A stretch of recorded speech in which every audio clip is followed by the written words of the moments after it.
Are we on? If I could ask everybody to please take a seat so we can get started.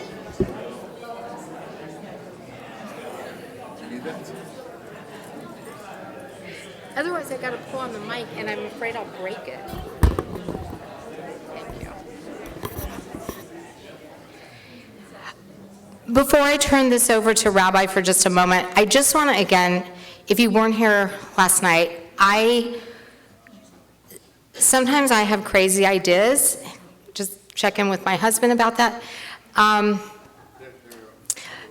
cannot thank Rabbi and Lisa and Crystal Gitman, my VP, enough for having the vision and knowing how important and timely this messaging is.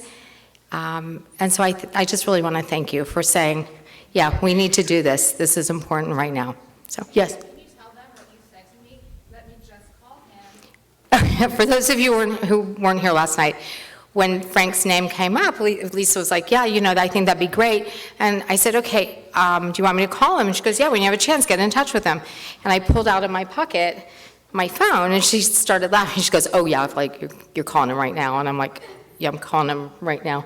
And, and Michelle knows anytime Frank calls me, I actually start giggling because it's not lost on me where this man was and where he is now. And it's his story and who he is now, more importantly, is not lost on me, and I really treasure him. So I'm going to turn this over to Rabbi Matt. I'm just doing a quick introduction. I've come to know Frank very briefly, but I consider him a friend, and I consider him a beautiful person.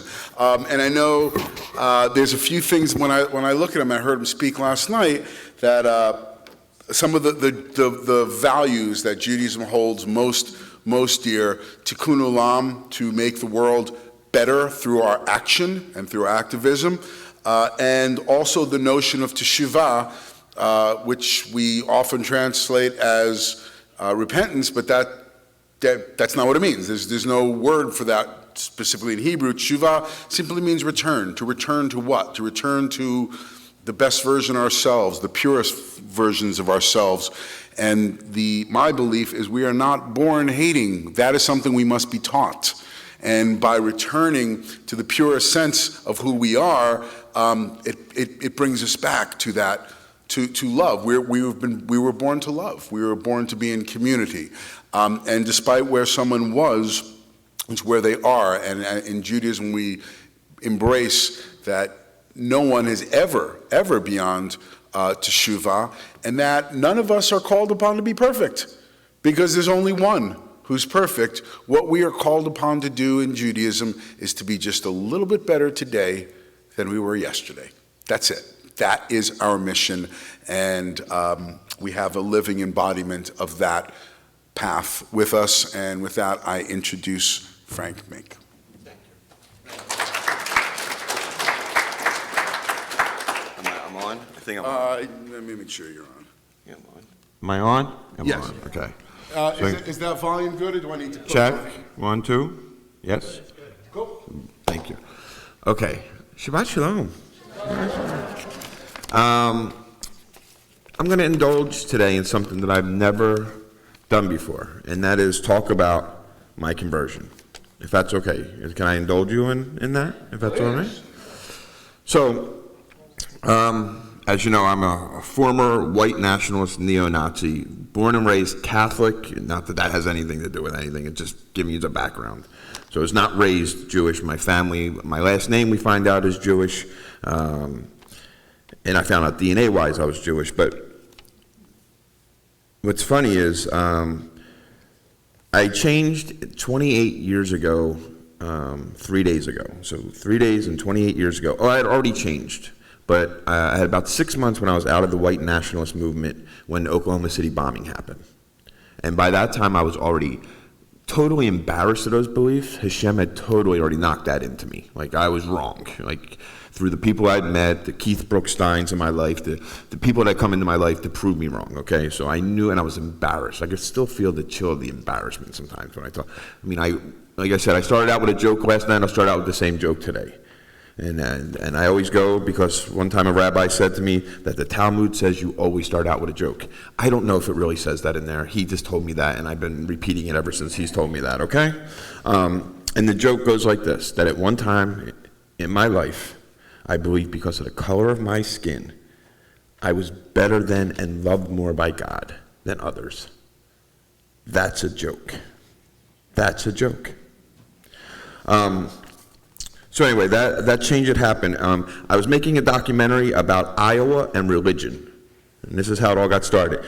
Me and my buddy who lived in Iowa, my book was doing really good at the time, so I was able to sign this little documentary deal to go around Iowa, and show how diverse religiously Iowa is. It's not truly, Iowa's Iowa, but it's a good place. It is a good place. But it has the Maharishi University, the only one in the world where people go and learn to do transcendental meditation. Trust me, there's so many Berkeley and New York Jewish people that live in Fairfield, Iowa, at that place, right? They all moved to Fairfield, Iowa. So the longest standing Muslim mosque in all of North America is in Cedar Rapids, Iowa. It's called Mother Mosque No. 1.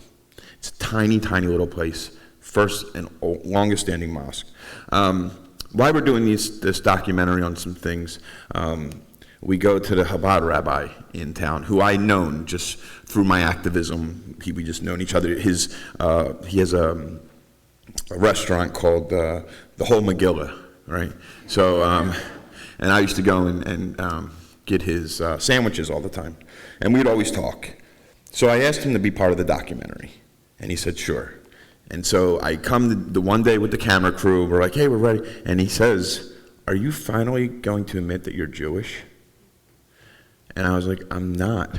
Because he had said that stuff. He said that, but I heard him say it to other people all the time, are you sure you're Jewish? Right? So I heard him say that a lot, so I was not. But when he kept saying it to me, and he says, no, look into your last name. Just go look into your last name. And my last name, Meeink. So we look into it. Uncle gets back to me and says, yeah, we're Ashkenazi. It's long in our past. We were all raised Catholic. And so I go back to him and I said, yeah, my uncle says it's true. So then it was coming to Passover. So my first ever Passover Seder was with the Chabad rabbi, and it was like 6 hours long or something like that. You know what I mean? I basically got beat into the gang right away, right? Then a huge collapse happens in my life. My life goes spiraling out of control. I hadn't really started doing anything to practice Judaism. I just was like, that's cool. Now, throughout the years, I've been working with the Anti-Defamation League and other prominent Jewish organizations. Had a lot of men who were kind of people I looked up to and kind of would consider mentors that were Jewish in my life, and it was just this blessing. It was just like this blessing. So anyway, life collapses. I moved to Los Angeles. And I decide I'm going to follow this way. I also have what I would call my recovery, because I got to keep a little bit of anonymity here. I have a recovery rabbi, my sponsor, who is this Jewish man who 12 years ago, he came to me at a function for people in recovery.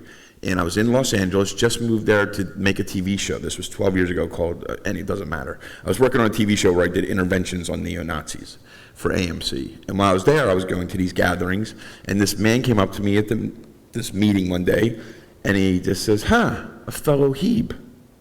Again, 12 years ago, I didn't know. So when this man said that to me, hey, a fellow Heb, I said, I'm not a Heb. I said, I'm actually a former neo-Nazi who does interventions on neo-Nazis. I don't know what you're talking about. And he just goes, oh, you look Jewish to me. And he's, 100% Jewish. He's from Canada. I don't hold that against him. Not the Jewish part, the Canada part. When my life was collapsing, and I had this moment in my life where I know that God came into my life, the one thing it told me to do was call that man. And to this day, I call that man every morning. Every morning I call my guy. Because really I can't control and run my own life, because I have this disease called addiction and alcoholism. And now I've been sober a while, and he's been my guy. So this isn't my choice. Hashem just kept pushing me. Like, look, I'm showing you, you idiot. Get it right. You know, not get it right, but do your best. Do your best. So, how did this start to all work out? Some of you don't know, but I was living on a boat in Wilmington, California. It's not a beautiful place. It's not like what you would think when you see the San Diego. Like, this was like industrial, and there was big cranes everywhere, but there were these little scattered marinas. And I lived down there because I had testified in front of Congress about neo-Nazis who were friends of mine, so this is facts, these ain't conspiracy here. They were friends of mine who all became cops. And one of the biggest leading white supremacist neo-Nazi bands coming out of the 80s and the 90s came out of Philadelphia. It was a band called Arresting Officers. And they were, one of them, the main guy, was a cop. And now he sings songs about kicking in the heads of Jews and starting a race war. And now he has the power to pull people out of cars. Anyway, the government comes to me and says, will you come testify about this? And I do, and then I started getting, obviously, I'm going to start getting threats. And I did. So I went and I hid out on a boat. Smartest thing you could do. If you're ever in trouble, go hide out on a boat, because if anyone does find out where you are, you just untie the boat and you go to another slip somewhere, right? That's what you do. Well, while I was on there, I said, I'm going to get this thing. I'm going to do the best I can. So I called the local temple by my boat, which was in San Pedro, and I said, here's who I am. I want to start attending. And the rabbi got a hold of me and said, absolutely. And by this time, guys, it's all Zoom, right? Because it was mid-pandemic. I mean, pandemic isn't raging at the time. And I got a great spot to live. I'm living on a boat. I get to stay away from all y'all. But I got to do everything first on Zoom. Crazy as it is. A bunch of my Chabad friends, or a couple of them, would come and visit me down on the boat sometimes. And they brought me my little mezuzah for my boat, brought me my tefillin, taught me how to pray in the morning. So as I started to do that and gather with my recovery, this 12-step thing, it felt like I was zippering up a coat. Like it all just kept matching and going together as I learned more and more. And it saved my life. So doing tefillin, I do it every morning except for on Shabbat. And it's the greatest thing because it's the first I say a modal nida feneka. As soon as I get up, I say that right away, always. Then I go, I wash up, prepare myself, wrap myself tefillin. And I love that, it says, this is to perform the mitzvah of love your fellow man as yourself. Love it. Start my day off with that. Praying 3 times a day, I probably pray more than 5 to 6 times a day. Like I need it. I'm not right. So I love that because then every time I just get to reconnect and make that mitzvah. And I don't think I'm any better or any worse. I just feel I get a little wink, like from an approving dad. Like, thanks, son. So I just do it. And I love it. And it humbles me to remember that what's the great saying? The day you're born is the day they say the world can't go on without you. But then I also remember that after all that, the most important thing for me to do back to Hashem is to realize the world is not about me. It's about others. I have what's charity called? What's the charity? So I have my charity, I just call it my charity jar at home, put in it every day. Every day. And I donate to this one charity, which isn't a Jewish charity. It's actually a Christian charity right by my house that feeds the homeless every day, methodically. They feed them. And I fill my jar up as much as I can with not just pennies, with everything. And I go and I bring it once a month to them, the whole jar. I don't know how much is in there. And I say, here's my jar. You taught me that. So I'm going to tell you, when I was a white supremacist, and even before I was a white supremacist, the things that I used to hear in my neighborhood, I used to hear things like, if you picked up a penny, what are you, a Jew? How do you start a Jewish parade? You roll a penny down the street, ha. Or if you didn't get the right change back at the store, it's because Johnny always tries to Jew you. Always heard those things. Always heard those things. So one time, now I've been out of the white supremacists for years, and I actually got to speak one time at a temple in Connecticut. And I told that joke, just as I'm telling you, you know? And so I get done with my whole talk, and this little old, I don't even know if he was a rabbi. Anyone that was like older and Jewish at the time, I would just call them a rabbi. So I don't know if he was really a rabbi, but he came over to me at the end of my talk, and he grabbed me forcefully by my arm, and he says, I do pick up the penny. I pick up the penny all the time. He says, because when I pick up a penny, it reminds me that God's going to give me free charity. I should double this and give it back to the world. And since that day, I am one penny picking up Jew. And I put it in my thing. True story. Another thing about charity, growing up in an Irish Catholic neighborhood, on St. Patrick's Day, we eat corned beef and cabbage. People in Ireland never ate corned beef and cabbage. They never did. They never did.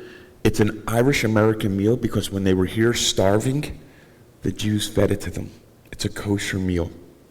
That's who fed it to them, and now it became an American-Irish tradition. A lot of people don't know, but we forget that part. Maybe the Irish are too drunk. I don't know. I could say that because I got family members. I'm not going to. But seriously, corned beef, we fed them. We fed them and saved their life when they got here. Some people just forget. So I read Torah every day. Now, I don't read all the stories sometimes because I do get lost, and I do have a couple of learning disabilities, and I only didn't even graduate 8th grade in Philadelphia, which means I only really made it to 5th grade in the regular school districts. Philly 8th grade is about 5th grade really nationwide. But I do read Psalms and Proverbs every day. One or the other. I love, the real easy one like Psalm 23. I read that all day long. In fact, I have a couple songs, a couple Hebrew songs that I listen to on my God walks in the morning. Because once I get done with my prayers and I hit my 12-step group every morning after I talk to my guy, because Zoom is amazing now, especially for people in recovery. I do about an hour and a half walk with Hashem. And I have a bunch of music that I listen to that just reminds me as I take my walk every day, and you in the recovery taught me this, that I keep saying in my head, because when you take an hour and a half walk, I will start to think about myself. I'm not much, but I'm all I think about. So I have a chance during my talk every morning, and my walk every morning is to keep saying to God, stay, S-T-A-Y, stop thinking about yourself, stop thinking about yourself. And no matter what, because as I'm walking, I will start to gravitate to think about myself. And then that's right, I'm on this stay walk, and I stay. And I do that every morning. I have been part of other religions, obviously. I also took part in a lot of Native American ceremonies, not like the white guy at the Native American ceremony. I guess you could say that, but I wasn't because I got adopted in to the Ojibwe in 2007. I got adopted because I was helping build some sweat lodges up at Crow Creek Reservation up in South Dakota, and whatever reason they liked me. And they don't really particularly like a lot of people with my skin color. They just don't, and we'll get to reasons. So I got to but just get to understand it. And when I started to follow more of Judaism, I started looking at their religion. I'm like, just so you know, they don't believe in like a dear God. They believe in just one God. Wanka Tonka Takashla. They just believe in one God, and everything else you just pray for the spirit of the animal or whatever, and I'm not trying to downplay it, but it's a beautiful religion, and it matches. Same thing with Sikhism. I didn't get much into Sikhism, but I had a lot of great friends that were Sikhs. God is one. That's their main prophet said, God is one, God is one. We're all on the same page. While I was doing my recovery on my boat, I got to learn about Musar. I don't know if any of you study Musar or read anything about Musar. And I just noticed that it really, again, went great with my recovery. It just really does. It talks about your character attributes. It talks about Emet. We talked about Emet today. That's one of our main chapters is about Emet. So I get to do these things today. And my life in the last 3 years has been the greatest life I've ever lived. I don't get anything from it. And on top of that, when I started to look at the activism, so for some people, I had a great rabbi tell me one time, when I first went to him and said, this is really weird that I'm finding out that I'm Jewish with my past. And he goes, no, you're just another self-hating Jew, right? So he said, you'll be a Buddhist by next week. That's what he said. That's exactly what he said. But then when we got to talking one time and I expressed some concerns, I said, well, I wasn't raised Jewish. And he says, Frank, if anyone ever judges you for that, tell him neither was Moses. Go judge him. And that made me feel so good. Just the acceptance that no one has a right to tell me I can't do this. So I only have 3-point-something% Jewish in me, Ashkenazi. It all came out in one spot. I don't know what happened. And it's amazing. It's a gift, absolute gift. So I tell you this stuff so we can get into this darker thing of anti-Semitism. And yes, anti-Semitism is well on the rise. And it's coming from both sides. It's coming from both sides. You have the left, who is screaming Palestine and the Palestinians, constant. I've been around it. I march with a lot of those people on some things. And then you have people like, I don't want to get too political, but I hope that none of you buy into Steve Bannon. I know Steve Bannon. Those groups, they can say they like us now. It's not real. I promise you. And I just hope you heed these words. In the end, their job is to rid this country of Jews and all minorities.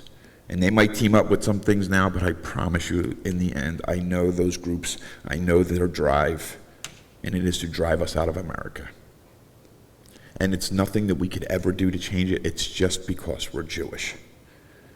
The left have this thing with the Palestinians, but they don't mind the religion. They're like, we don't care, do you? But it's this other.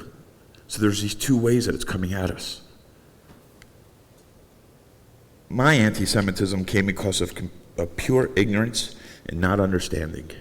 I'll tell you that when you hear certain things, you will hear about, if you ever look on any website or any of these groups and they say these words, the seed of Satan, the Jews are the seed of Satan. They stick to that. And I'll tell you where they get it from. And when I tell you, you're going to say, woof, is that dumb? Yes, it's that dumb. Here we go. So the serpent comes to Eve in the garden. And God, says, don't eat from that one tree. And as we all know, the serpent never says the words, go eat that. He just keeps asking questions. What, God says you can't eat that? Should you not eat that? He never says, go eat it. He just keeps kind of hinting, like, why wouldn't he let you eat that? Well, they think that serpent man got to have sex with her. And he impregnates her with Cain, who is not Adam and Eve's real kid. Only Abel is their real kid. That Cain is from the devil. And that when Cain is born, he later on kills his brother. And they always go, he's the first evil Jew on the planet. Now, if you read it and try to study, you'll know that is all BS, right? But it's just what they're saying. So when you hear these words, so you don't think, why do they keep saying the seed of Satan? I just told you the whole story about why they believe that. You'll never be able to really change someone's ideas on a group like that, but what happened to me was when I had all of these feelings, and all these, again, I was told, again, I'll tell you, like I told you, I heard all them jokes when I was a kid, and I didn't understand the jokes. So I went to my uncle one time, and I said, why when you say Johnny tried to Jew you, does everybody laugh? And my uncle tried to explain the joke to me. He goes, well, Frank, the Jews are kind of notorious for money, and, you'll get it when you're older. It's too hard to explain. You'll get it when you're older. It's a funny joke. when I first started joining these groups, I went to this rally one time in Reading, Pennsylvania, right, it's like 1 month, 2 months into me shaving my head and fully growing and getting into this group. There's a man up there, and he starts talking about the Federal Reserve, and Israel secretly takes the money, and they give it, and then they're going to start the next world war with this money. What happened to me in that moment was it unlocked the joke. I finally got my uncle's joke at that meeting. And look, the adults have left me to fend for myself. I want to know what the adults know. So, what it takes is when I finally have to get a job, and I told the story last night, and I'll tell it again. I had a big swastika on my neck. Just got out of prison for kidnapping an Antifa member in 1993, 94. Just getting out of prison. Got a big swastika on my neck. I got skinhead written on my knuckles. I couldn't get work, right? This ain't good people skills, y'all. You know what I mean? They don't give management positions to people with swastikas on their neck. You know what I mean? They're not HR. I'm an HR nightmare. So a buddy of mine said he can get me a job, paying me $100 a day, and I said I would take that job. But as soon as I said I'd take the job, my buddy goes, "Yo, but the dude that owns the company is a Jew. Do you still want the job?" And it was in Cherry Hill, New Jersey. And I was like, "Yeah, I'll take. I don't care. I don't care that he's Jewish. I just need work." And I said, "But did you tell him about me?" And he says, "Yeah, I told him all about you." And I said, "Well, what did he say?" He says he doesn't give a rat's what you believe. Just don't break his furniture. And I showed up and I worked for this man. And he was nothing but kind to me all the time. He didn't, and Keith is still alive today, and I've talked to Keith many times about some of this stuff, and he will tell you that he did not seek out to change me. He just wanted a good employee who showed up every day, and he enjoyed the conversations we had. He just enjoyed the conversations. And as I told, by the time I met Keith, and I told this again, I'm going to tell you this again. By the time I met Keith, I'd already had changing feelings about black people and Latino people and Asian people, because I'd been in prison and I had been around a bunch of people, and I was like, you know what, we're all equal, but to stay part of the neo-Nazi movement that had so much pull in, I had so much clout, that my ego was so filled in that, because again, anyone that's part of these groups, it's low self-esteem, it's low self-worth. It just comes out in hate of others.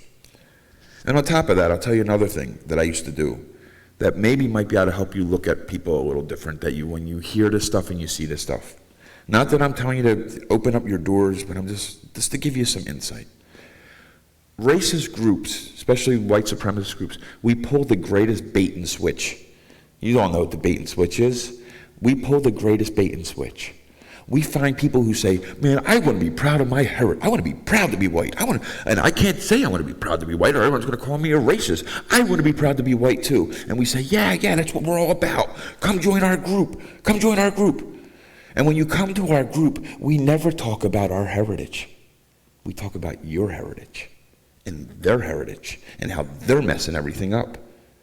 You can only talk about Leif Erikson so much. You know what I mean? So it's a bait and switch that I take people's false pride. And I don't know that I'm doing a bait and switch. I'm just trying to promote my movement and group at the time, right? You know, when people are part of that group, I didn't think, oh my God, I'm evil, or this is evil. I thought I was really standing up for this white race thing. So again, I'm working for this guy named Keith. And I had a tick in my head. Again, if you're a neo-Nazi, and even if there's something not right. And I used to always think I was stupid all the time. And if I ever broke something, or if I was always like, I'm so stupid, I'm so dumb. And I would just say these things all the time. Like if I knock something, oh, I'm so stupid. It's just my easiest way. And so one day I broke a marble top table in front of Keith, a nice French provincial piece, and as you guys know, a cheap piece of furniture, the marble is glued to the top because they don't want to see what kind of wood it is, so it's not real marble sometimes, so that's what they do, they glue. But if it's a good piece of furniture, the marble comes off. And I knew that. And Keith had just bought this piece, and he said, get it on a truck. And I said, all right, and I just tried to wrap a blanket around the whole piece and just kind of pin the marble to my chest, and it just was too heavy, and it slid down my body, and it slid and almost like cut off my feet kind of, and I moved my feet, and it shattered. And Keith's looking at me, the customer we just bought it off is looking at me, and so my quick thing was, Keith, I'm so stupid, I'm so sorry, I'm so stupid. And Keith's always like, oy vey, what do you do to my furniture? That's exactly what he's doing and saying. And he comes over to me, and I'm like picking up these pieces of marble off the ground, and I'm like so embarrassed because we just paid for the piece. This guy's not going to give us back our money. And the furniture's nothing now. And he comes over to me, and he gripped me up by my neck, and he said, stop saying you're stupid, you idiot. Let's go. Clean it up. And we got into this truck, and we were up in North Jersey, because we were in Philly at the time. So I'm driving through New Jersey, and if any of you are from New Jersey, no disrespect, but the Garden State, really? It's more like a turnpike state, right? Everyone just goes from Philly to New York, back and forth. And we're driving in this truck, and he just starts to unload on me. At the time, the O.J. Simpson trial was going on. I could just give you a mark in time of where I was. The O.J. Simpson trial was going on. So being intrigued, we didn't have like a major news radio or whatever. So at the time, we would grab the Philadelphia Daily News, and I would either read parts of it to him while he's driving, or I would read and then explain, like, oh my God, they got this DNA thing, and the glove don't fit. I don't know, and we just talk, and we were just talking about life, and you talk about all the different things as other parts of conversations. And so when we're sitting in the truck, he just says to me, Frank, he was like, I hate when you say you're stupid. He goes, I'm going to tell you something. Smart people can fake being dumb, but dumb people can't fake being smart. You're just smart. And there was, again, one of those moments in my life where I was like, wow. I have heard that I'm smart a lot. Even in the neo-Nazi movement, I used to hear I was just like the smartest one. And so maybe I am smart. And that was the day. That was the moment in the day. Now, there already had been all these other feelings that I was completely embarrassed of my beliefs. But here's this day that this man says these kind words to me. And when he goes to pay me, because it was a Friday, I just broken the furniture. I'm waiting for him to open up my envelope because he paid me in cash every week. I was waiting for him to open up my Frank envelope and take a couple bucks and be like, you want to break furniture? I get to keep this. And I would have been totally okay with it, too. And he just said, here, I'll see you Monday. And I took that money, and I started walking back to my mom's. And I just was like, I can feel it now. I was so embarrassed. I was so embarrassed just trying to hold on to these beliefs.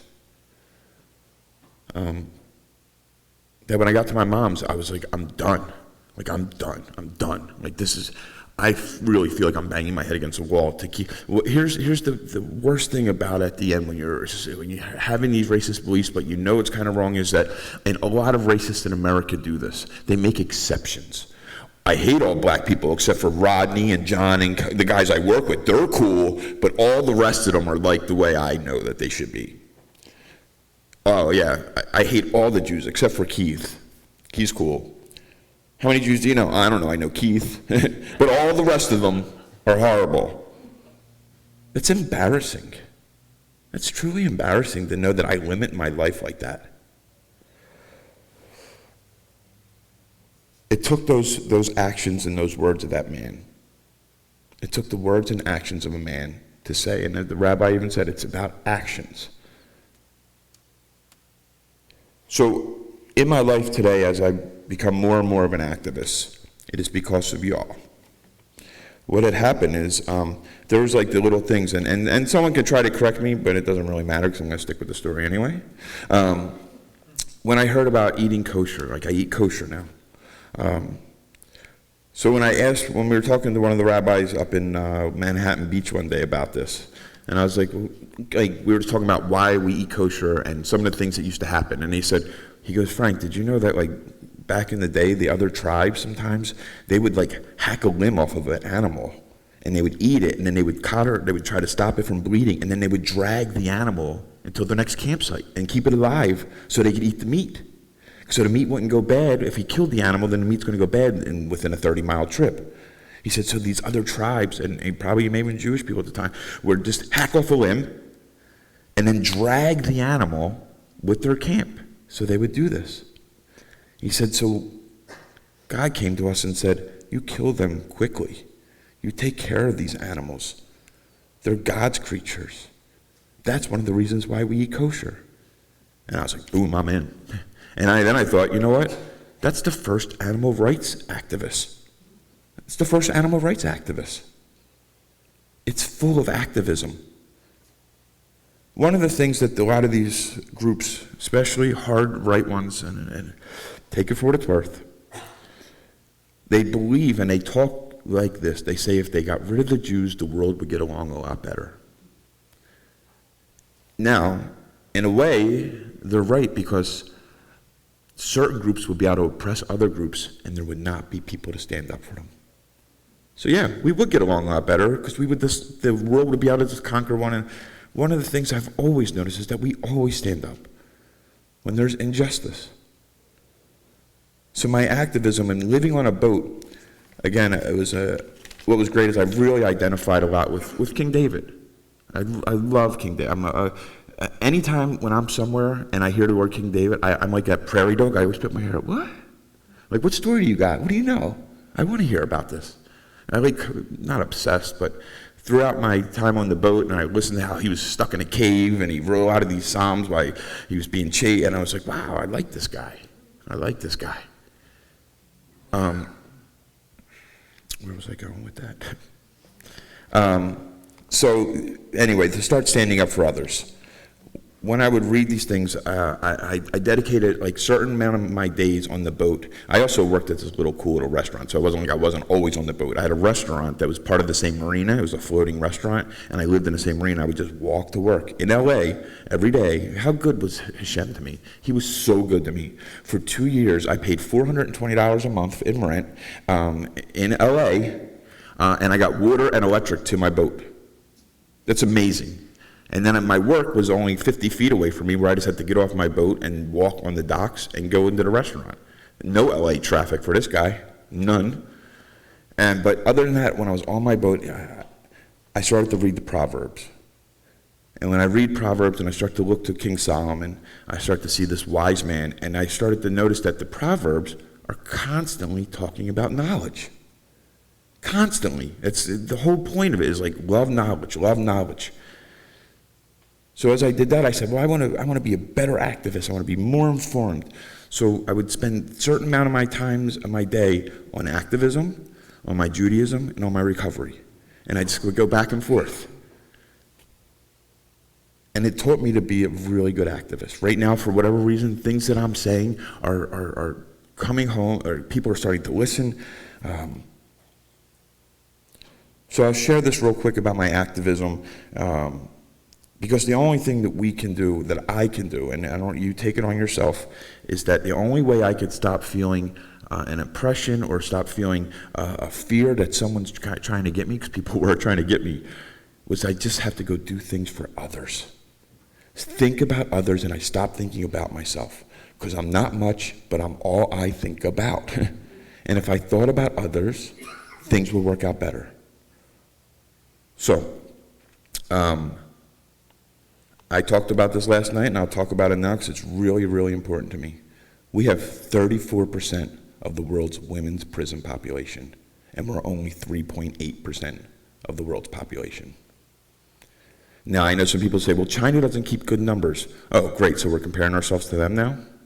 But we have 34% of the world's women's prison population, mostly poor women. And when you look up the numbers and what states it's in, it's Oklahoma, Kentucky, Kansas, Arkansas. I'm not going to talk about what way they lean, but I just want you to look at these numbers. It is insane what we are doing. These are our women.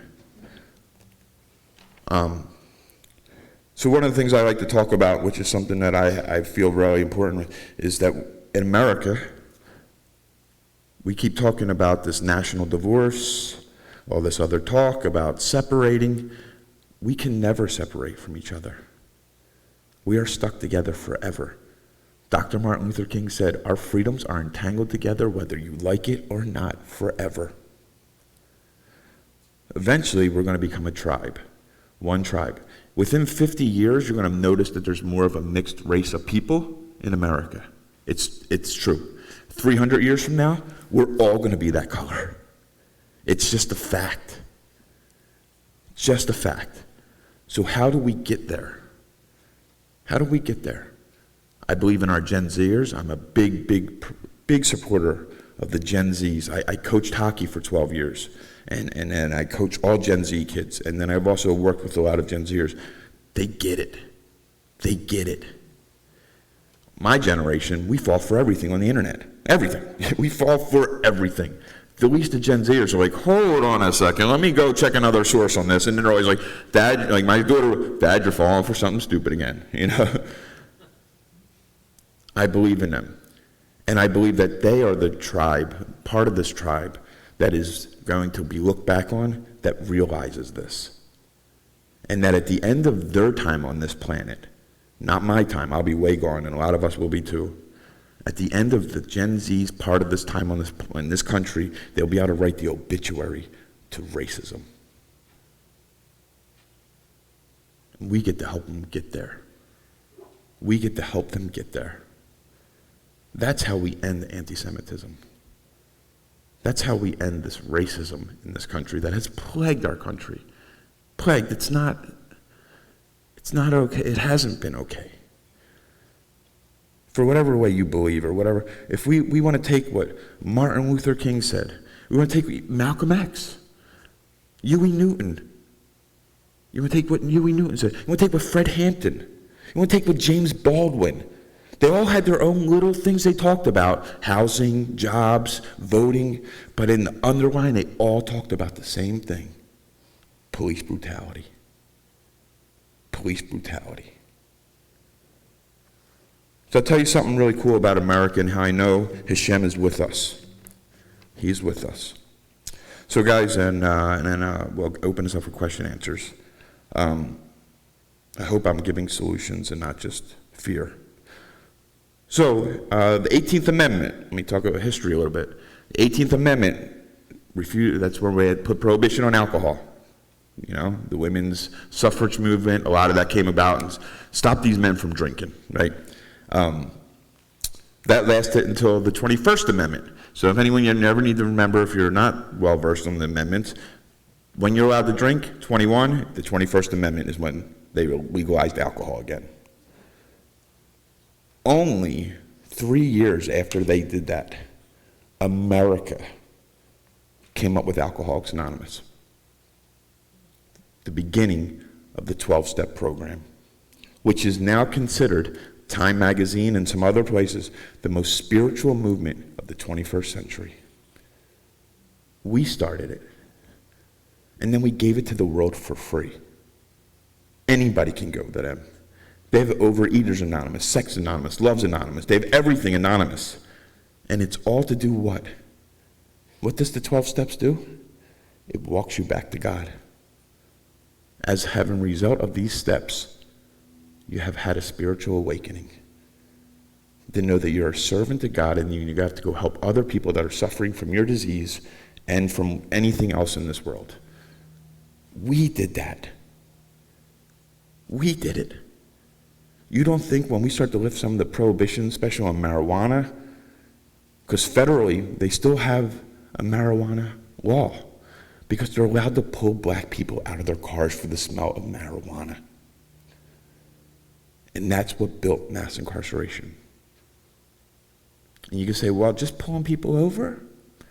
It's not just pulling people over. It's getting people put on little probation periods, and then them breaking their probation, and then this, and then that, and then they have to pay their fines, and they got to do this, and they got to do that because they got caught with this butt of weed, and then you got to bail your car out, you got to bond your house friends out, you got to do. It's a trap. And I'm not saying police. I love the police. Worked with them for the last 28 years since Oklahoma City bombing. They stopped working with me about 5 years ago when I started saying, it's maybe a little bit you guys that's some of the trouble. And they were like, you're done. You're done. And that's okay. But it takes for people like us in this world, me, to continue to keep standing up and saying there's something wrong. There absolutely is something wrong when we're locking up that many women, mostly women of color and poor whites. So for me to help fight anti-Semitism is to stand up for others. That's how I'm fighting anti-Semitism. To continually to stand up for other people. And let people see the light of God come through me. That I'm not doing this for hate. I don't hate the police. We need the police. If there's a bank robbery, what are we going to do? Go get the townspeople? Right? If there's a hostage situation, yeah, let's go get the townspeople. Pew, pew, pew. Right? No, we need them. But we definitely need some reforms to stop this growth. And I believe that doing things like that and people knowing that I'm Jewish and I'm now becoming one of the bigger activists in the country right now at this, it's because I only want to be the light of God in the situation and only bring love. And know that we have to do this. If not, guys, 10 years from now, 3 million people in prison. 3 million. Because we're already at 2.6 right now. 2.5 maybe. 10 years. So my result and the way that I'm fighting anti-Semitism today is by standing up for others and to continue to do that. Thank you all for listening to me. I hope you have some good questions, and if not, it's okay. But I hope that you take some of what I said and just see if it's true. You apply it to your life. I don't know. Thank you all.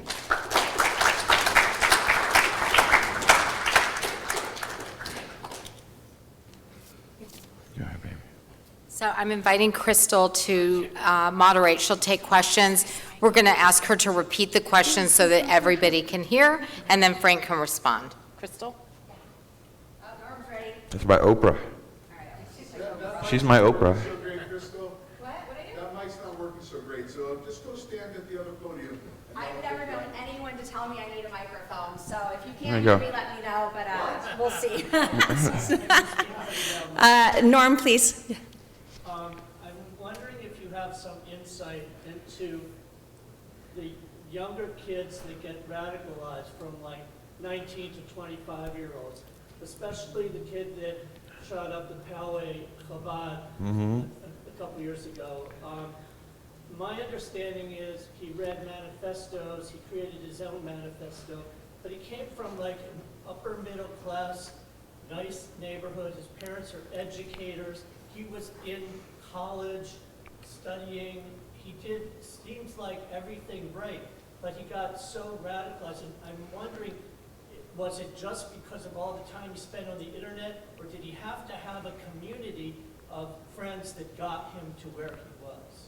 Okay, and everyone heard that about the shooter and the younger males, because it is a young, just like all the mass shootings. I mean, it's never women; it's always men, right? There's something in this culture of ours that has this, that is exactly leads to that same culture. Yes, that man probably got on chat rooms. He got validated on chat rooms about things he was saying. He probably came a little bit higher educated, so I wasn't higher educated, but I could speak on things better so that people would follow me more. It all, again, when someone is believing that they have to hate other people to feel better about themselves, there is low self-esteem and low self-worth that is so ingrained. It's the same thing that makes people alcoholics and drug addicts. It's that same undertone that, if you ask them, they'll tell you they feel great. But I'm telling you, if you sat down with them, and I'm not validating what he did at all. It's horrific. But if we want to start looking at where these people are coming from, I'm one of them. I have another former friend here right now. Chuck, would you mind standing up, if you don't mind?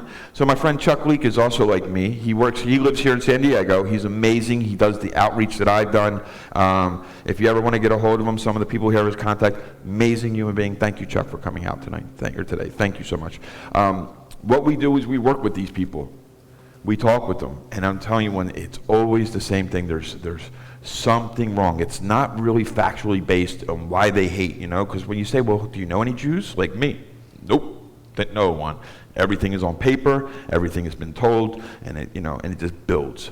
So it's a hard solution, but it's really, here goes where we really, in this country, we keep screaming all the time that there's a mental health crisis. Right wing says it, left wing says it. Every time there's a mass shooting, we all scream mental health, mental health, and mental health.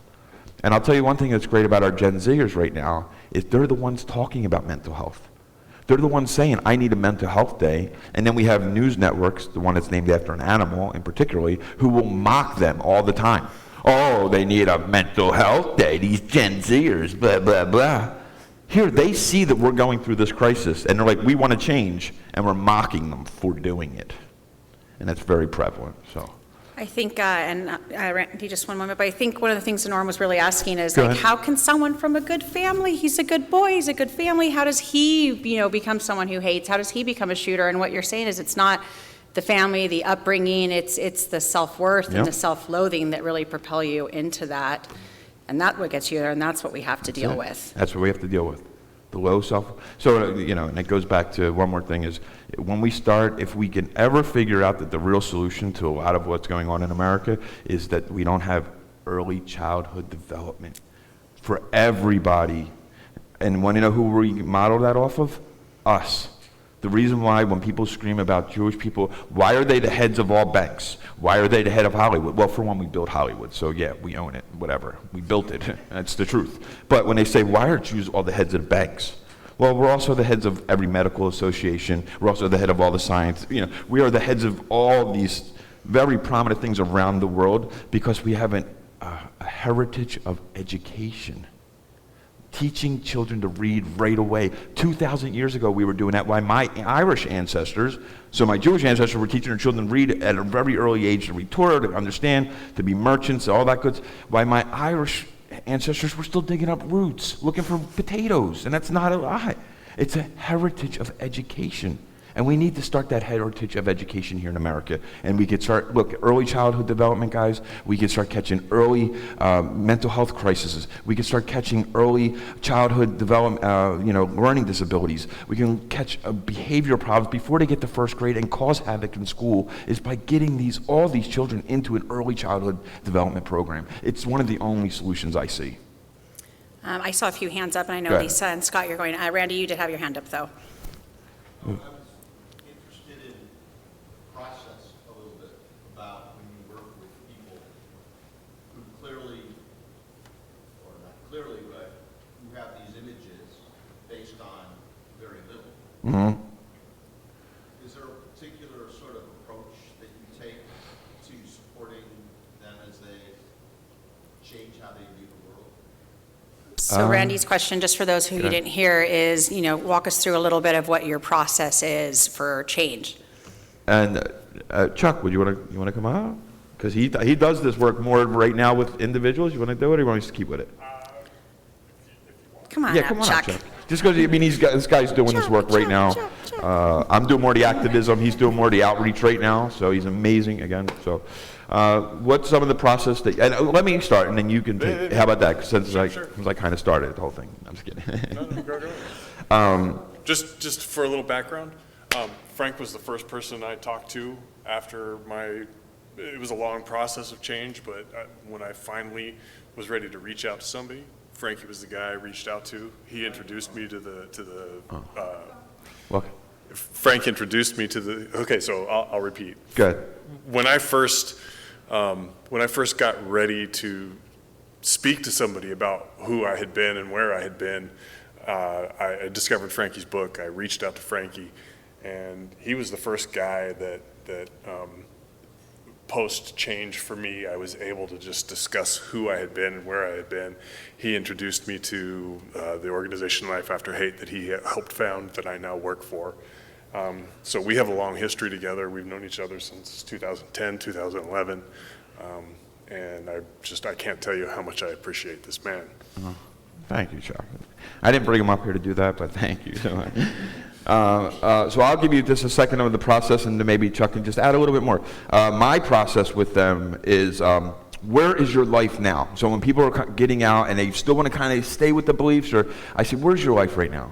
And I'm going to tell you the truth. When you're a full-on neo-Nazi, and we even hear this with some other stuff that's going on in our country right now, is where people just don't want these other family members around. Because every time you start talking, they bring up race, or they bring up this, and it's this anger, and people, so I start saying, like, are you not invited? Like, is your family having barbecues without you? And it's always yes. Yes, yeah, they don't want me around, because every time I'm around, well, they don't know that, but when I'm around, I go, why? Is it because every time they bring up even math homework for a child, you go, well, it's because the Jews run math? I mean, and it seriously is like every subject that you bring up, they're like, well, it's because of this. So anyway, when I start to point that out, like, are you noticing, like, your grandparents are having dinners and are not inviting you over? And so you hit them really, that's a gut punch. It's a gut check right there.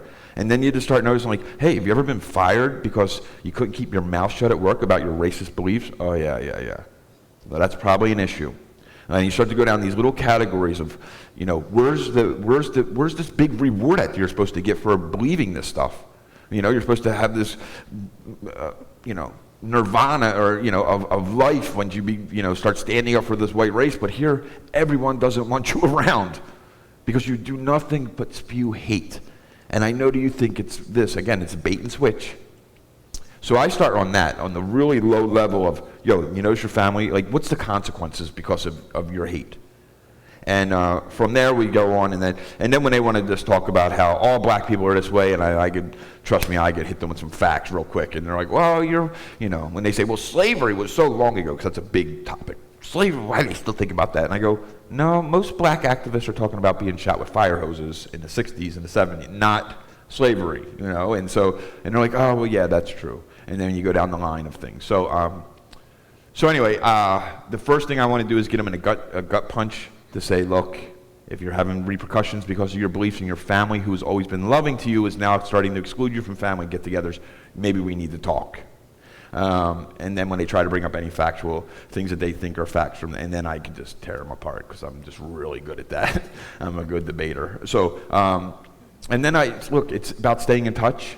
It's not a one-day thing. It's keep in touch with me. If you do have these feelings, you're not a horrible human being. These feelings are still going to pop up. They real quick, guys, they used to pop up for me. When I first got out of this movement, I would drive down the street and I would see a black person selling food stamps on a street corner in Philly, because that was a very common thing to do. They would say 50 cents on the dollar, 50 cents on the dollar, and I would drive by and I go, yeah, see, and I'm like, wait a minute, my mom's always sold her food stamps. But I'm going to judge this man because he does it on the corner. My mom does it out of her house.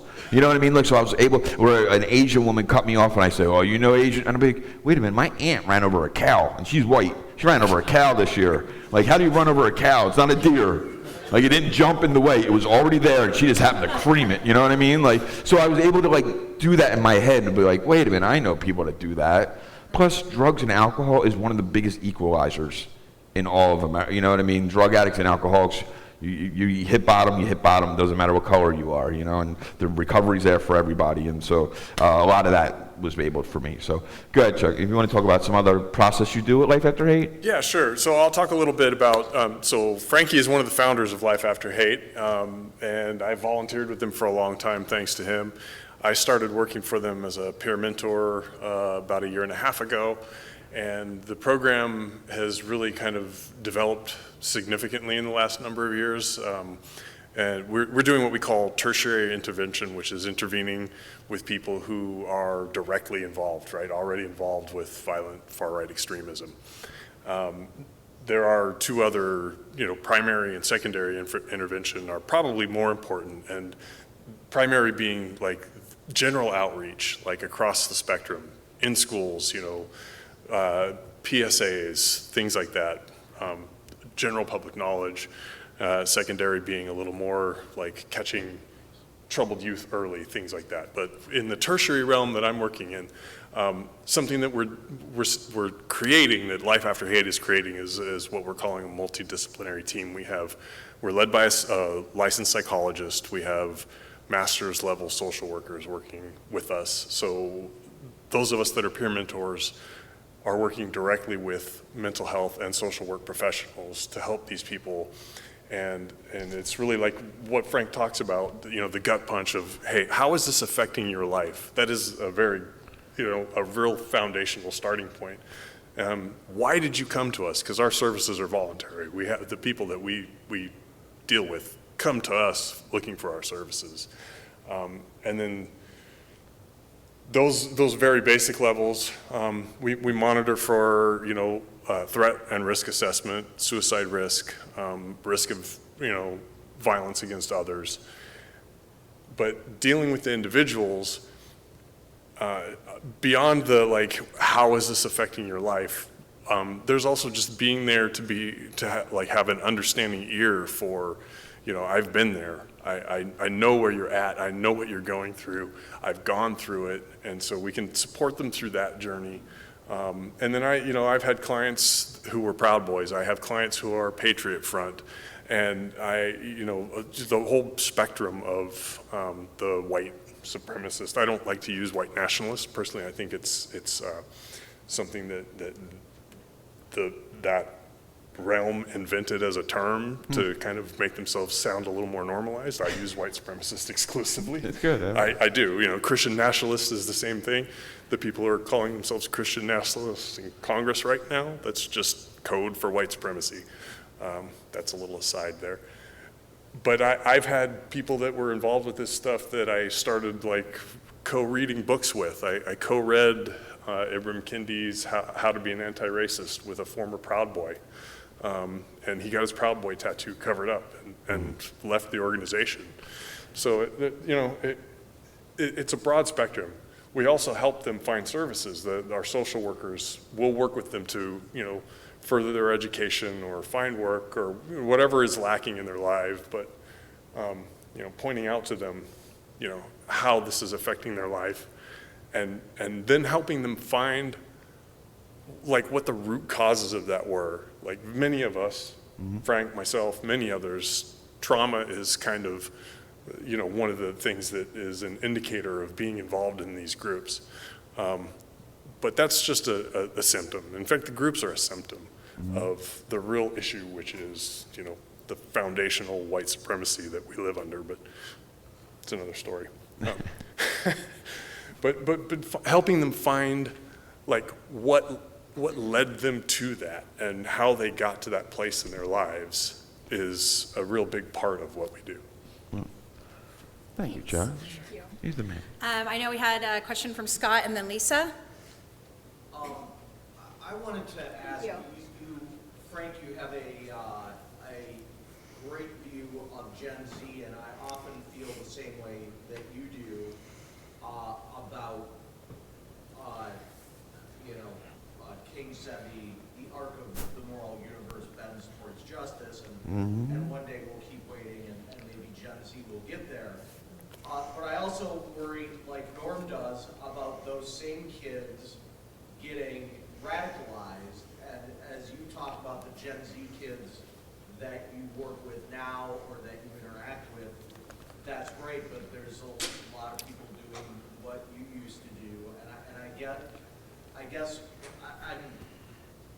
I'm seeking to have more of your confidence that one day it'll get right. And what really makes you believe that the I guess the forces of morality are overcoming the forces of evil in this battle for the youth, I guess is my question. Okay, you wanna No, I think one of the things that Scott is saying is, very much, I think there's a lot of us who have a lot of hope in Gen Z. I certainly do. I have teenagers. But you also feel like there's a propensity now for the other side. There's a lot more people trying to radicalize. So I think what you're asking is, kind of expound on where that hope comes from and why you think we're leading in a much better direction with the next generation and why you're not as afraid, as Scott said, as the other parts taking root. Yeah, okay. No, that's a good question. And I think that the Gen Xers, we have more of the tendency to get the radicalized that way. I just have seen it and feel it. But when it comes to the Gen Zers, I see more kids doing walkouts on class when something happens bad to somebody, and they all get up and the whole school gets out. Now, maybe some people could say, well, it's because they want to get out of school, whatever. But it's not. It's like this, there's become more of a culture of standing up for one another that I've never seen before. And I see it all the time. And they're very much into activism, which is really good. And sometimes, again, the reason why, and I hate to give a history lesson, but the First Amendment isn't just I get to go out and say negative things about people. The First Amendment is, freedom of speech, freedom of religion, freedom or to or to have of religion, and to stand up with your religion, that's like I do. So you have that freedom. Then you have the freedom to press, you have the freedom to petition, and you have the freedom to gather. And those Gen Zers are taking all those things and doing it. And doing it on social media. They're using social media as a great tool. With their activism. So a lot of police departments just say a police department acts really bad somewhere, the Gen Zers flood their websites, they flood their Twitter page, they flood their social media, they flood their phone numbers, they call, they make their voices heard. And as long as we keep promoting that this First Amendment is good, then we don't have to use the Second Amendment. And I think the Gen Zers see it. I think they see it, and I think they want to have a good country. And what made some of, like they say, some of the greatest generations in our life now in America came out of this pressure cooker. And right now the Gen Zers been through a pandemic. They've been through social justice issues. They've been through Jan 6. They've been through these things where, like, we don't want that. You guys are insane, and we don't want to be like that. We want to take mental health days because we don't want to be like y'all. And so I just see that. I don't know. Plus, coaching them all in hockey, they're amazing. They're just, and again, it's hockey kids, so it's a little different. They are built a little different. You touch their goalie, and they go insane. I mean, he's the most padded guy in all of sports, but if you touch him, we're going to kill you. And even the Gen Zers have that same mentality. So I just have a lot of hope for them. Thanks. Lisa? Couple things. One, our justice system has innate racism built into it. We have a justice system where if you get popped for cocaine, your mandatory minimum is this. You get popped for crack, your Right. mandatory minimum is that. Who's using cocaine, who's using pot? That's across the board. Another thing, you start off young, you have the parents come in who are brought in for abuse and neglect of the children, then the children get part of the system, and it just perpetuates. But even worse than that is that the schools don't really do anything about this. For example, what do we do as parents? Our child comes home and says, hey, wait a minute, they had all Habanero Day for the Muslims. They had Good Friday for the Catholics. I tried to ask for a Yom HaShoah Day and they shut me down. Which is true, I did ask. Sorry, I'm not laughing about I'm not laughing. The teacher leaves the classroom and a kid goes, well, there goes Hitler. What does my child get to do? Stay silent, approach, attack? What do you do? Do you leave it for the authorities? How do you approach it from a parent's perspective and from a student perspective? Repeat it so everyone can hear it? That was a lot, but I'm going to try. I'm going to try. I think what Lisa's really speaking to is the incredibly embedded, institutionalized anti-Semitism that she is seeing, and racism, right? Because your first example was really about how racism in the justice system, but then you kind of brought it back into anti-Semitism and how it's so incredibly institutionalized, and you see it in your child's experiences at school. And as a parent, like, how do we start to advocate for ourselves, break that cycle, get out of that box? I don't know the answer to that, but is that what you're Basically, asking? So that their voice is heard versus, oh, here they come again. Yeah. That's what the administration is thinking. Here they come again, those Jews complaining about everything, trying to make things better. Right, no. And no, I always believe in it doesn't have to be with fisticuffs, but I believe in standing up right when it happens and getting others involved, getting your allies involved, getting my friends involved. If you're having that said and you have good friends at school, I'm not saying to go out and meet them all outside in the parking lot, but get your friends together to be like, well, why are you saying this? Give me some example. Why would you say that about me? And then when they prove, and we talked about this last night at the table, for one, she's dealing with a bunch of boys who are going to say stuff to her because she's a they're probably jealous, and they probably, and they have low self-esteem and low self-worth. So let me put this girl down, right? So we're back to that same issue we were talking about: low self-esteem, low self-worth. But when it's time to actually question, especially at that age, like, why do you really hate me? Why would you say that? And when they have nothing, you say, that's what your hate is. It's nothing. That's what your hate is. It's nothing. Just like I talked about earlier, it's a joke. What I believed was a joke. So, and keep standing up, and just keep saying stuff. We never go hide. I don't believe in ever hiding ever again. What about the administration? What do you suggest the parents do? Call people like Chuck and say, let's have Life After Hate come into school and talk to the things. That's what I would, Yeah, have people like me, or not, I'm trying to get like it, but have people come in that can really adjust this, because, again, sometimes administrations, and I'm not, they're dealing with so much stuff. Again, I'm not saying they shouldn't do this, but they have so much stuff that maybe some of these things, and we get to keep, that's why I keep talking about police reform, because that stopped being talked about in 2020. So you keep bringing it up, I'm always going to bring up that we need some type of reforms to stop what's going on, and just keep bringing it up. Every time it happens, keep talking about it. Keep saying, there it is again. There it is again. And if they keep saying, well, you're just complaining. Yeah, I'm complaining because this is making me uncomfortable. I'm a human being, and I shouldn't be being treated like this. But I think your suggestion about, to Lisa's point, is like, oh, there she is, the Jewish mom again, complaining again. Somebody bring out the Hanukkah book so we don't have to hear about it this Christmas. I think what you're saying is bring in the allies. Bring in the allies, like bring in the whole team. And maybe Chuck's a great person to go talk in that situation. Maybe someone who isn't Jewish advocating for us is where there's power to be had. All right, anybody else? Oh, go ahead, you pick. I'm going to go. I'm so sorry, I don't know your name, ma'am, but you're up. Sharon. Oh, we just met. Hi, Sharon. I just have one comment, what the other lady said. You could bring in somebody from the Butterfly Project. They're very good about it. They have a whole program on it. We tried. I actually went and I spoke with the principal in my school. I said, hey, I'm experiencing back-to-back anti-Semitism. I've talked with the teachers, I've talked with the students. Let's bring in Rochelle, bless her soul, and she rest in peace, to discuss her experience living through the Holocaust. My father, with his physical memorabilia from Hitler's Nazi-fied Germany.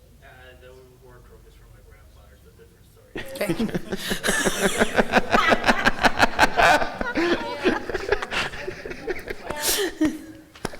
or the Butterfly Project.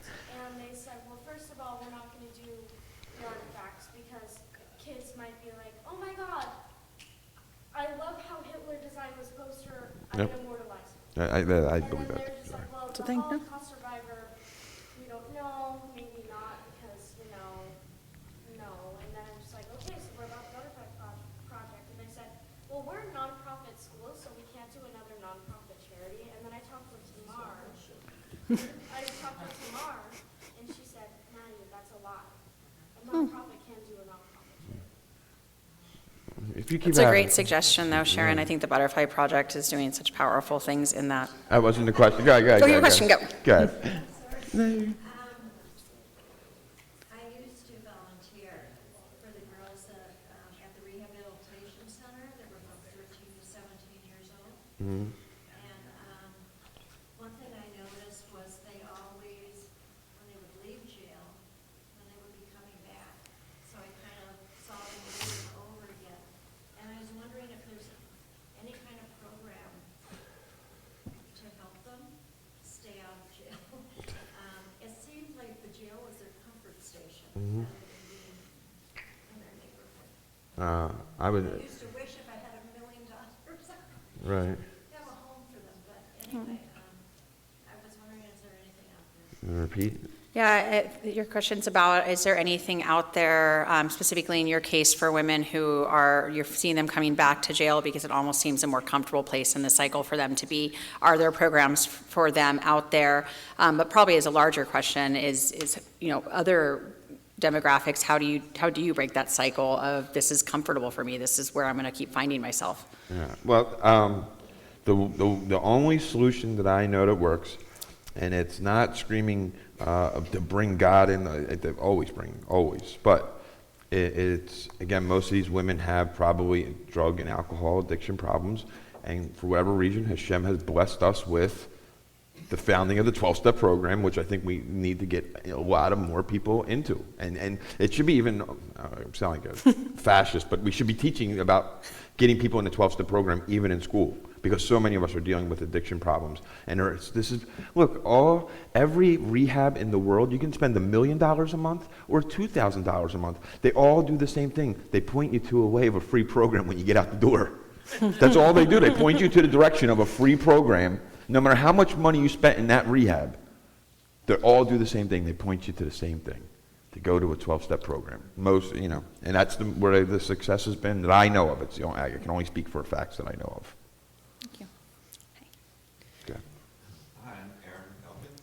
I see you. I have a question, and this is something I've been thinking about, especially with your optimism, about the future. What's your take on kind of what seems like a new front of anti-Semitism that showed up during Rosh Hashanah, sort of this online, casual anti-Semitism, wanting to give them any, extra publicity, but really the influencers now are starting to make casual anti-Semitism very popular, which are starting to be, there's more followers for a lot of these people than there are with Jews. Yeah, right. And so to not underestimate that, and with Gen Z, I work with a lot of young people. Yes, they're very, I think in some ways contrarian, but they have blind spots, I think, that are being manipulated in this stage. What's your take? Do you think this is a new type of hate that's coming in this form, or is this, even Black Hebrew Israelites are being rebranded with rappers and basketball players, and so they're coming in on the influencer line using anti-Zionism code and all this other stuff. Do you see this as different or part of the same playbook? Aaron's saying that he feels like there's almost a new style of anti-Semitism out there, which is really driven by influencers on both social media and other public forums, where it's, a little bit less straight than somebody being a white nationalist or white supremacist, pardon me, Chuck. But really, it's almost kind of this nuanced, cool anti-Semitism and anti-Zionism that you see in the media. And he's saying, what do you think about this? Is there a different... What's your thoughts on this? And yes, there is a new. It's just the new times. It's it's the way we're adapting and the way we are doing things is on Twitter and on these other things. I would tell you that the way that I feel that we keep dealing with this is we can't keep going at them. What are you going to keep saying? Hey, I'm Jewish, you're wrong, and they're going to say we don't. So again, I put it to the same point as if we keep standing up for other people, then eventually the allies are going to keep coming and standing up for us. That's my only real solution that I see, and maybe I don't think I'm wrong, because I've seen it happening now where it's enough good people are like, no, these people came and helped me, I'm going to stand up for them. And just, we have to kind of, but there is a whole new wave of it, and it's a new thing, and we did, what are we going to do? We have to deal with this, so. Kanye West. Ye, ye. Yeah, please. Go, Chuck. I think it's a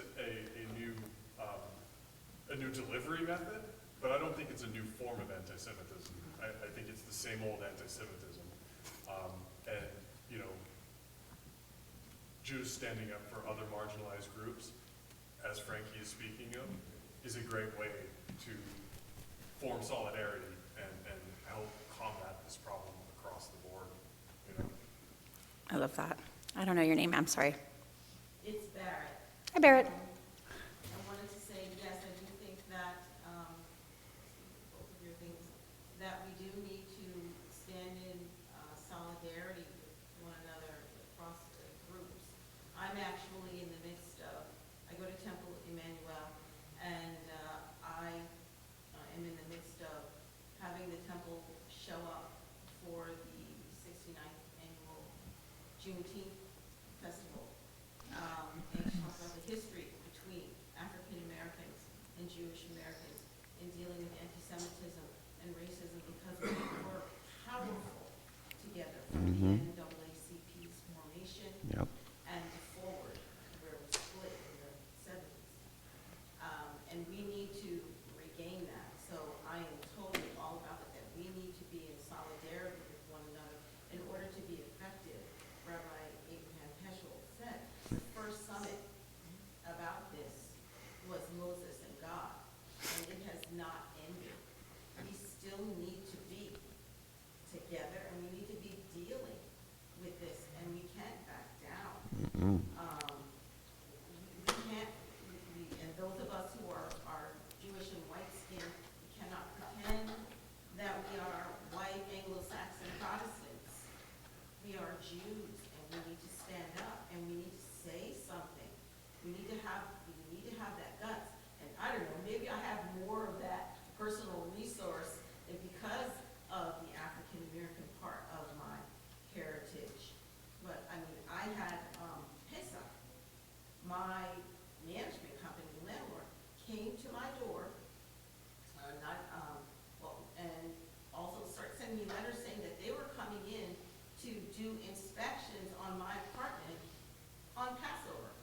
And she looked back and said, if we choose your apartment, we are coming in. I said, I will meet you at the door on Passover, and you will pass over. You will find yourself in trouble. I will record everything you did. I will sue you till you have nothing left in this world. And then I will go after you again.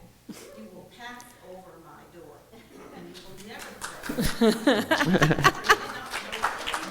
They did not show up.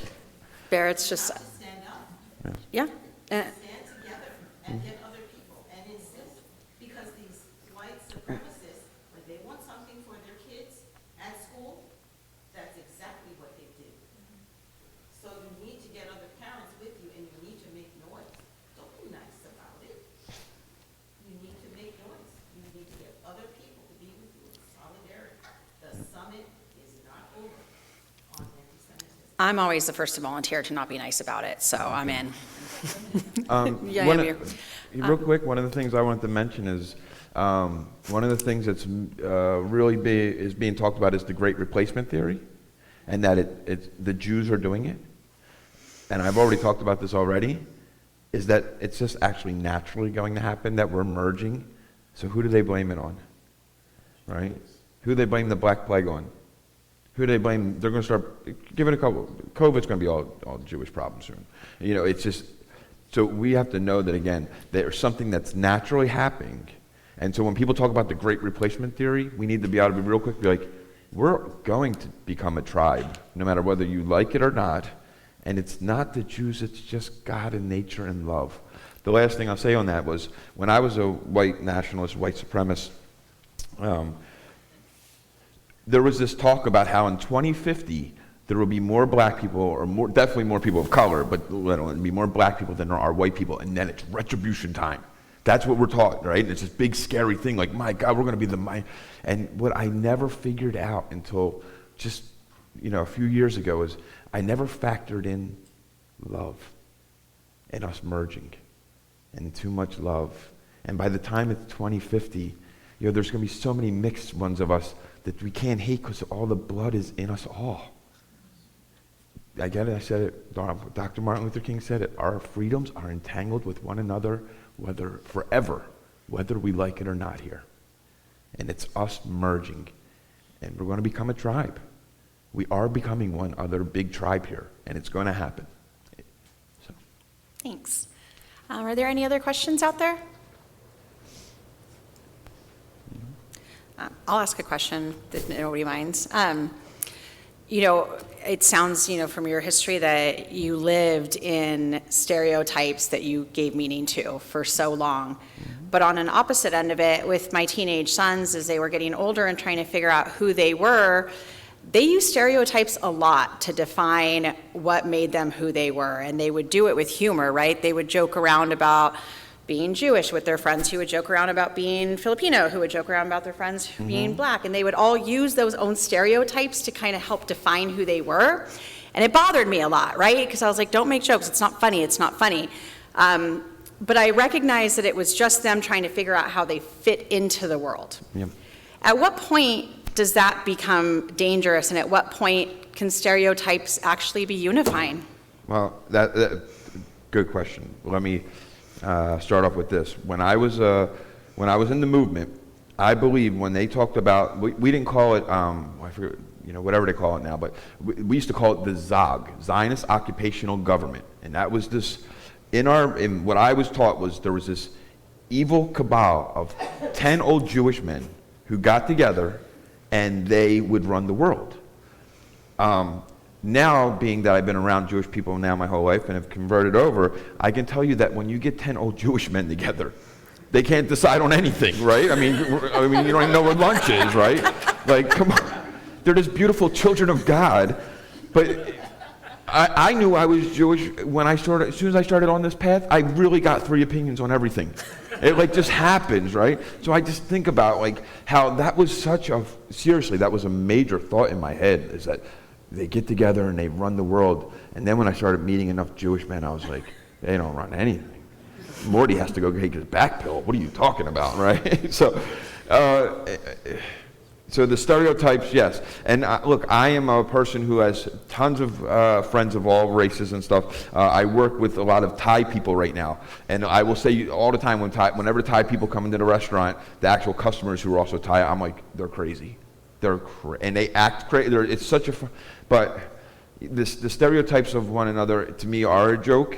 And so when I do hear people that are, if I'm talking with my black friends and they're using stereotypes about themselves and we go back and forth, there's a way that when we talk about each other in love, than when we talk about how they're not good enough because of, right? And so the little jokes and stereotypes will probably be around until the tribe merges completely. There will still be well, they're kind of like this, ha ha ha. So, I don't know what to do other than just keep making it a joke. It's really, and I know that's hard, but we're always going to joke about us being different. We just always are. You're going to joke someone's too tall. So we're going to joke when people are too short. We're going to joke when people are heavy set. We're going to joke when, it's this there. I don't know what else to say. It's fair. It's fair. Sure. Beth? I'll be the next one. Okay. All right, next to last. We'll go Scott and then Beth. Or Beth and Scott. She said next. I just want to address what Frank just said, because an incident recently happened at the Community Jewish High with the use of inappropriate racial language. And we were talking about it, and Candace, who most of you Oh, all God. know. Was it my kids? Are they living? Okay. Sorry. Anyway, I was sharing my frustration with Candace, who sent me the most amazing video that I've shared with several of our teachers. And if you email me, I'm happy to share it with you. And it talked about something very similar. And there being context. So, for instance, if I'm walking down the street with my husband, and he says, so, honey, can you whatever, he can do that. But if someone else is walking by us and references me as honey, he's going to be dealing with my husband. And a lot of what you're saying, because I deal with this when people say, you have to stop all the joking. It's not going to happen. It comes with context. It comes with the relationship that you have. I have the relationship with my husband. He can call me honey. That's it. Yeah. And that's it. And I think, and when I heard this and watched this video, which broke it down so beautifully, that's what I thought. It was the kids, when they're joking with each other, depends whether they're in their comfort zone or you don't know me well enough to say that to me. Yep. And I don't know you're joking. And they can't just say, I was joking. Yep. We don't have that relationship That's yet. right. And I'm happy to share that video with anyone. Yep, I see. Really broke it down. Yep. Thanks. Thank you. Scott, go ahead. Bring it on home. Yeah, so I just want to say, so before this weekend, I had some discomfort with you being invited as our scholar in residence, and there are people who aren't here today because of their discomfort with inviting a former neo-Nazi as our scholar in residence. And I'm just wondering what your reaction or what you would say to those people, or what your reaction or what you would say to those people or those. This is a great question, and it's a great ending question for Yeah. you too, is, we invited somebody who was previously so much not a member of our tribe Yeah. and is now such a passionate advocate for us to be our scholar in residence, and there was some discomfort around that, and Scott's asking, what's your message to those who still feel uncomfortable with your past?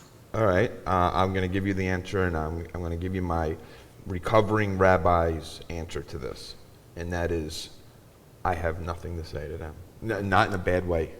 I just mean, I can't, you're your own human being. However you feel comfortable or not is not on me. I have nothing to do with that.